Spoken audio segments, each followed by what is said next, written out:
नमस्कार दोस्तों। नमस्कार दोस्तों, स्वागत है आपका हमारे चैनल में। आज हम बात करने वाले हैं भारत की पंचवर्षीय योजनाओं के बारे में।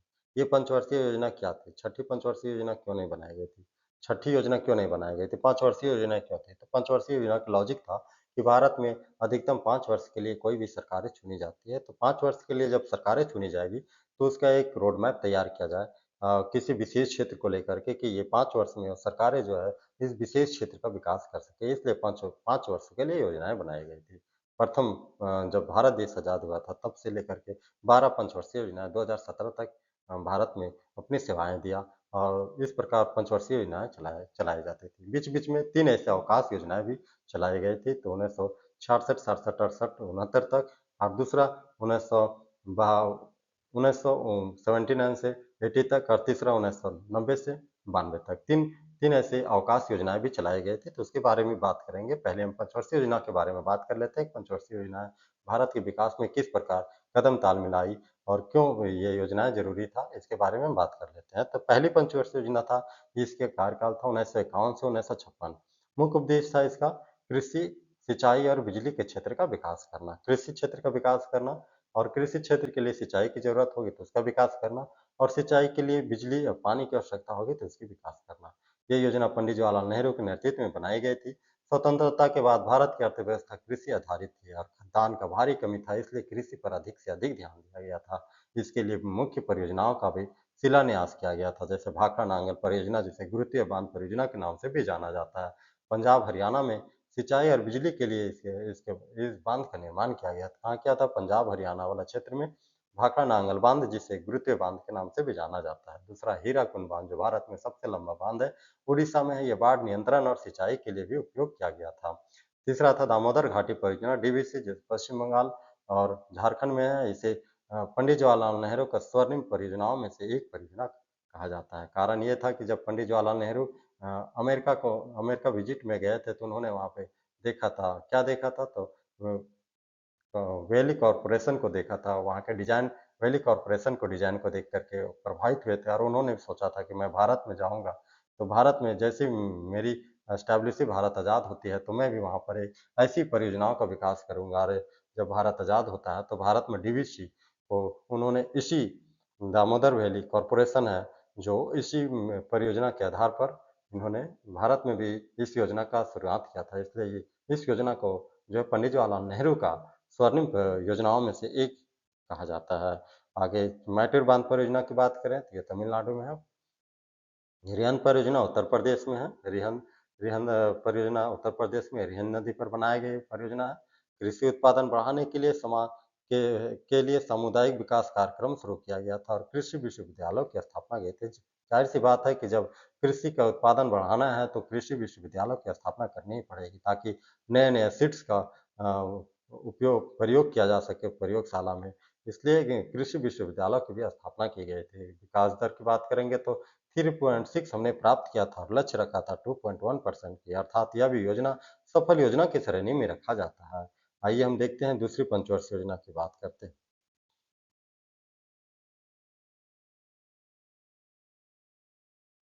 दूसरी पंचवर्षीय योजना की बात करेंगे तो ये 1956 से 1961 तक चलने वाली योजना था। इसका मुख्य उद्देश्य क्या था? भारी उद्योगों का विकास करना, इंडस्ट्रियलाइज़ेशन करना। अर्थात पहली योजना में हमने देखा था कि कृषि आधारित उद्योगों का विकास किया गया था, तो दूसरी योजना में हम देख रहे हैं कि भारी उद्योगों का विकास करना मुख्य उद्देश्य रखा गया था। तो मुख्य उद्देश्य क्या था? भारी उद्योगों का विकास करना। यह योजना प्रोफ़ेसर पीसी महालनोबिस मॉडल पर आधारित थी। हमने पहली योजना को बताना भूल गया था। पहली योजना जो थी हेराल्ड मॉडल पर आधारित थी, हेराल्ड मॉडल पर आधारित थी और दूसरी योजना जो है पीसी महालनोबिस लनोबिस मॉडल पर आधारित है। इसका भी लक्ष्य था औद्योगिक आत्मनिर्भरता को प्राप्त करना। औद्योगिक आत्मनिर्भरता का आने का मतलब है कि जब हम पहली योजना में हमने कृषि को प्रमुखता दिया था, तो दूसरी में हमने भारी उद्योगों को प्रमुखता दिया था और भारी उद्योगों को प्रमुखता देते हुए पब्लिक सेक्टर को बड़ा अधिक से अधिक बढ़ावा देने का कार्य किया था। इसमें इसमें हमने 3 स्टील प्लांट की भी स्थापना किया था। पहला था भिलाई इस्पात, रूस की सहायता से, जो कि छत्तीसगढ़ में पड़ता है। दूसरा दुर्गापुर, पश्चिम बंगाल, जो कि ब्रिटेन की सहायता से और तीसरा राउरकेला, जो उड़ीसा में है, जर्मनी की सहायता से। तो पहला भिलाई, आप इसको कोडिंग कर सकते हैं, क्योंकि जब अब एग्ज़ाम हॉल में आप बैठिएगा तो देखेंगे कि इसमें बहुत ज़्यादा कन्फ्यूज़न तैयार होता है। तो इसमें आप पहले-पहले वो अक्षर को कोडिंग कर दीजिए, भिलाई रूस की सहायता, तब हो सकता है भीरू, भिलाई स्टील प्लांट की स्थापना किसकी सहायता से होती है? रूस की सहायता से। भीरू दुर्गापुर पश्चिम बंगाल स्टील प्लांट की स्थापना किसके सहयोग से होती है? ब्रिटेन की सहायता से। आप यहाँ कह सकते हैं दुर्गा बेटी ब्रिटेन ब्रिटेन बने बेटी है, अर्थात दुर्गापुर बेटी दुर्गा ब्रिटेन दुर्गा बेटी या दुर्गा ब्रिटेन। इस प्रकार हम देखते हैं कि दुर्गापुर स्टील प्लांट की स्थापना ब्रिटेन की सहायता से की जाती है। राज करेगा कौन? राउरकेला। तीसरा देखते हैं राज करेगा कौन? राउरकेला। राज माने कि राउरकेला, राज से राउरकेला और जैसे जर्मनी। राज करेगा राउरकेला, राज करेगा राउरकेला। हम देखते हैं कि राउरकेला इस्पात संयंत्र की स्थापना जर्मनी की सहायता से। इस प्रकार इजिली हमें तीनों के तीनों इस्पात संयंत्र जो है कि स्टील प्लांट इसकी सहायता करने वाले देशों की को याद हो जाता है। भिलाई रूस की सहायता से, दुर्गापुर ब्रिटेन की सहायता से, राउरकेला जर्मनी की सहायता से। इसी के साथ में कोयला मशीनरी, रासायनिक और बिजली उद्योगों की भी स्थापना की जाती है। हैवी इंजीनियरिंग कॉर्पोरेशन जो कि रांची के धुर्वा में पड़ता है, इसकी स्थापना की जाती है। Bharat heavy electricals limited BHEL Haridwar में इसकी स्थापना की जाती है। आईआईटी जैसे उच्च तकनीकी संस्थानों का भी विकास द्वितीय पंचवर्षीय योजना के कार्यकाल में किया जाता है। रेल, बिजली और परिवहन के लिए बड़े निवेशकों की आवश्यकता होती है। इस पर भी रोड मैप तैयार किया जाता है। वृद्धि दर 4.1% हमने प्राप्त किया था और लक्ष्य रखा था 4.5%। इस प्रकार हम कह सकते हैं कि यह योजना भी असफल नहीं, सफल योजना की श्रेणी में रखा जा सकता है, क्योंकि लक्ष्य 4.5 था और हमने लक्ष्य की लगभग प्राप्ति कर लिया था। 4.1% की हमने प्राप्ति कर लिया था। इस प्रकार दूसरी पंचवर्षीय योजना भी सफल योजना की श्रेणी में रखा जा सकता है। तीसरी योजना की ओर देखते हैं।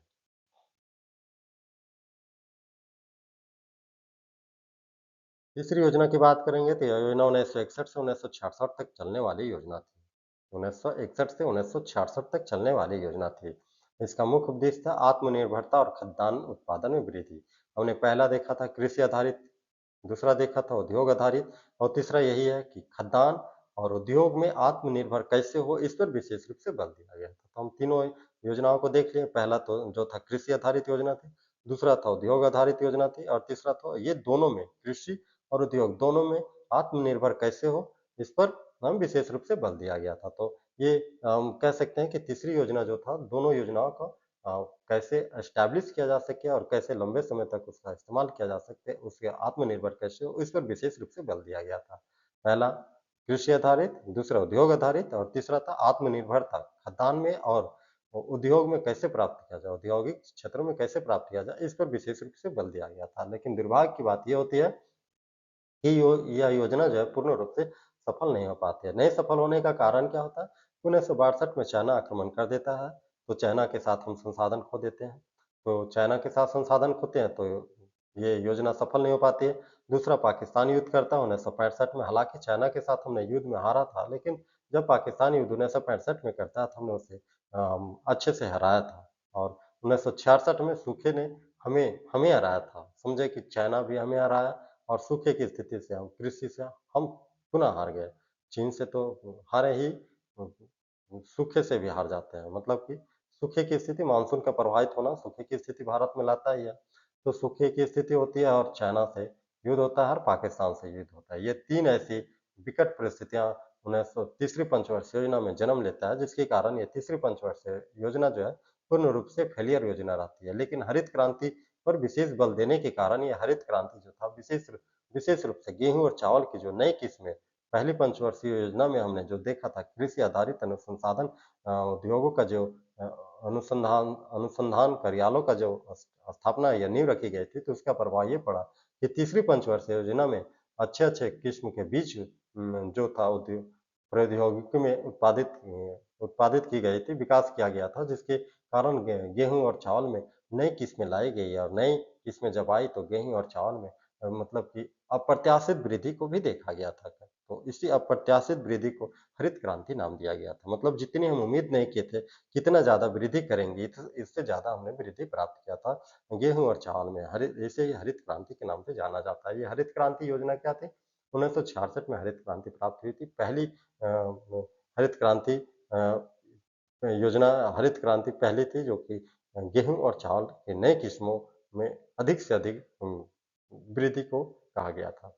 और ये वृद्धि किन क्षेत्रों में अधिक से अधिक देखी गई थी? तो राजस्थान, पंजाब और उत्तर प्रदेश वाले एरिया में।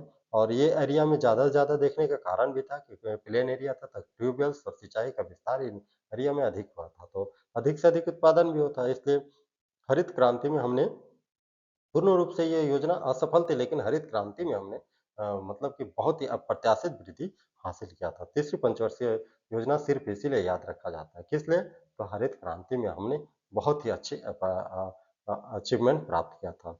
नई खदान नीतियाँ लाई गई थी, कृषि अनुसंधान पर बल दिया गया था। लक्ष्य हमने रखा था 5%, 5.5% से ऊपर का, लेकिन हमने प्राप्ति दर मात्र 2.8% प्राप्त किया था। इस प्रकार यह योजना बहुत ही असफल योजना रही थी। इसके बाद हमने योजना अवकाश लाया था 1966 से 1969, 3 योजना अवकाश यहाँ पर लाया गया था। 1966 से 1977 1 साल की, 77 से 78 दूसरे साल की और 78 से 69 तीसरे साल की, 1-1 वर्ष की 3 योजनाएँ हमने यहाँ पर लागू किया और 3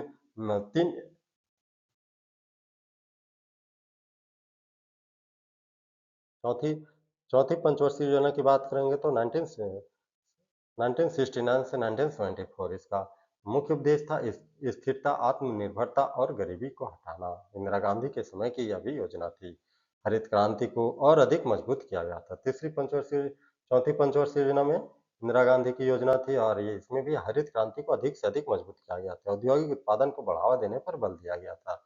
इसमें मुख्य परियोजनाओं की बात करेंगे तो गेहूं उत्पादन में उल्लेखनीय वृद्धि दर्ज किया था हमने, जो देखा तीसरी पंचवर्षीय योजना में उसे एस्टैब्लिश करने की पर जोर दिया गया था और इसके लिए उत्तर प्रदेश, हरियाणा और पंजाब जैसे एरिया को विशेष रूप से प्रोत्साहित किया गया था, क्योंकि वो एरिया समतल एरिया थे और ट्यूबवेल्स और सिंचाई की पर्याप्त सुविधा वहाँ पर डेवलप कर दी गई थी। तो इस एरिया को विशेष रूप से गेहूँ उत्पादन के लिए लक्षित कर दिया गया था। बिजली संयंत्रों की बात कर का निर्माण किया गया था। यहाँ पर थर्मल और हाइड्रो पावर स्टेशन की भी स्थापना की गई थी।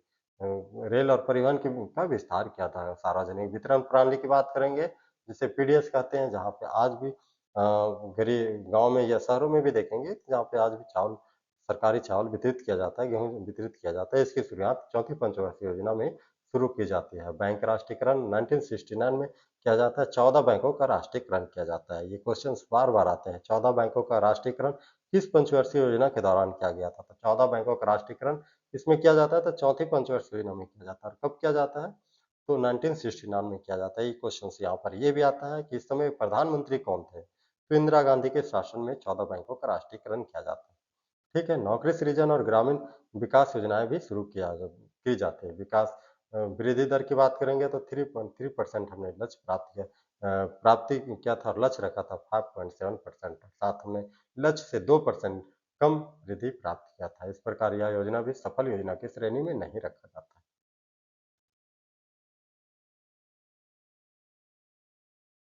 पाँचवीं योजना की बात करेंगे तो 1974 से 1979, 1974 से 1979 तक चलने वाली ये योजना थी। इसका मुख्य उद्देश्य था गरीबी हटाओ और आत्मनिर्भरता। इस योजना को पाँचवीं पंचवर्षीय योजना को गरीबी हटाओ नारा के नाम से भी जाना जाता है। इसमें मुख्य रूप से गरीबी हटाओ नारा दिया गया था और इसलिए गरीबी हटाओ नारा के साथ पाँचवीं पंचवर्षीय फेमस हो गई थी। आज भी एग्जामों में हमारे बहुत सारे एग्जाम में आता है, गरीबी हटाओ का नारा किस पंचवर्षीय योजना में दी गई थी? तो पांचवी पंचवर्षीय योजना का नारा था गरीबी हटाओ और रोजगार और ग्रामीण विकास पर विशेष ध्यान दिया गया था। राष्ट्रीय ग्रामीण रोजगार कार्यक्रम, रूरल एम्प्लॉयमेंट प्रोग्राम की भी शुरुआत किस योजना में की जाती है? तो पांचवी पंचवर्षीय योजना में की जाती है। बिजली परियोजनाओं जैसे Korba thermal power station Chhattisgarh में है, सिंगरौली उत्तर प्रदेश और मध्य प्रदेश की सीमा पे है। ये थर्मल पावर स्टेशन की स्थापना और फरीदाबाद थर्मल पावर के स्टेशन, ये तीन थर्मल बिजली से चलने वाले थर्मल पावर स्टेशनों की स्थापना पांचवी पंचवर्षीय योजना में की जाती है। कौन कौन सा था? Korba thermal power station Chhattisgarh में, सिंगरौली जो उत्तर प्रदेश और मध्य प्रदेश की सीमा पर है, ये थर्मल पावर स्टेशन और फरीदाबाद थर्मल पावर स्टेशन, ये तीन थर्मल पावर स्टेशनों की स्थापना पांचवी पंचवर्षीय योजना में की जाती है। खनिज और कोयला उद्योगों का भी विस्तारीकरण किया जाता है। रेलवे आधुनिकीकरण की शुरुआत की जाती है। तेल शोधन उद्योग जैसे ऑयल रिफाइनरी मुंबई, बड़ौदा, मद्रास में इसका विस्तार किया जाता है। मुंबई, बड़ौदा और मद्रास में तेल रिफाइनरी का खानों का भी विस्तार किया जाता है। परमाणु ऊर्जा संयंत्रों की बात करें तो राजस्थान और तमिलनाडु में प्रारंभ किया जाता है। कहाँ कहाँ किया जाता है? राजस्थान और तमिलनाडु में ऊर्जा संयंत्रों की स्थापना किया जाता है, परमाणु से चलने वाली ऊर्जा संयंत्र। मूलभूत वस्तुओं में आत्मनिर्भरता का लक्ष्य रखा जाता है कि मूलभूत वस्तुएं जो है उसमें हम आत्मनिर्भर हो सके। वृद्धि दर 4.8% हमने प्राप्त किया था, लक्ष्य रखा था 4.4%। इस प्रकार हम देखते हैं कि पाँचवीं पंचवर्षीय योजना लक्ष्य से अधिक हमने प्राप्त हुआ था। इसलिए कह सकते हैं कि पाँचवीं पंचवर्षीय योजना जो गरीबी हटाओ योजना के नाम से भी जाना जाता है, ये सफल योजनाओं की श्रेणी में आता है, सफल योजनाएँ इसे कहा जाता है।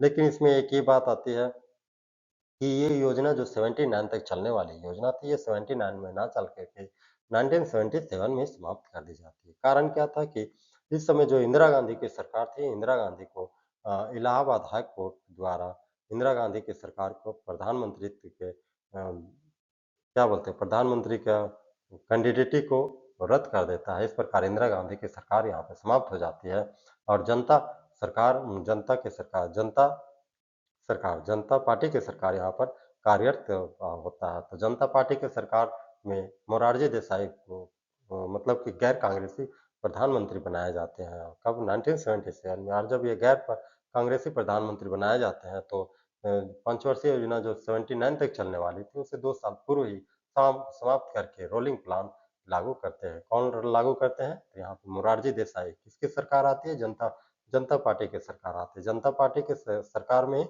पंचवर्षीय योजना जो थी, 5वीं पंचवर्षीय योजना 2 साल पहले समाप्त कर दी जाती है। ये बहुत ही इम्पोर्टेंट बात है, इसलिए मैं बार-बार रिपीट कर रहा हूँ और नोटिस कर लीजिएगा। योजना अवकाश की बात करेंगे तो 15 मार्च 1950 को भारत सरकार द्वारा योजना अवकाश की बात किया जाता है। इसी के साथ हम 5 पंचवर्षीय योजनाओं को देख लेते हैं और छठी पंचवर्षीय योजना के लिए हमने दूसरे वीडियो बनाने का प्रयास किया है। तब तक के लिए धन्यवाद। नमस्कार। जय हिंद।